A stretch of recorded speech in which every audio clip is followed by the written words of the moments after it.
पार्थ पवारांनी 1800 कोटींची जमीन 300 कोटींना विकत घेतली।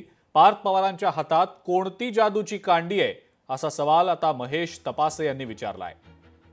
उपमुख्यमंत्री आणि अर्थमंत्री अजित पवारांकडे तपासेंनी या संदर्भातलं स्पष्टीकरण देखील मागितलंय।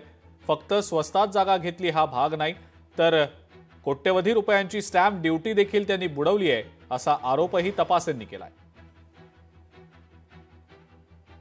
पार्थ पवारांनी त्यांच्या कंपनीसाठी 1800 कोटीची जागा 300 कोटीमध्ये कशी घेतली, ही कुठली नवीन जादूची काडी पार्थ पवारांच्या हातात सापडली, याचं उत्तर मला वाटतं राज्याच्या प्रमुख पदावर असलेले अजितदादा पवार, जे राज्याचे उपमुख्यमंत्री आहेत, जे राज्याचे वित्तमंत्री आहेत, यांनी देण्याची आवश्यकता आहे। राज्याच्या मुख्यमंत्र्यांनी या संदर्भामध्ये काही अधिकारी निलंबित केले, काही लोकांवर चौकशी लावली, हे आमच्या समोर आहे। आता अशा प्रकारची चौकशीचा अहवाल समोर आल्यानंतर ही काय कारवाई, संबंधितांवर काय कारवाई करणार हे पण सांगितलं पाहिजे।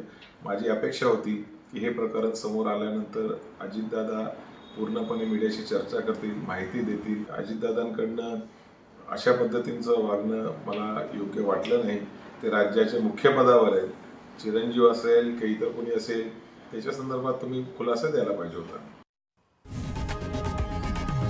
लोकशाही मराठी ऐका, पहा, जागरूक रहा।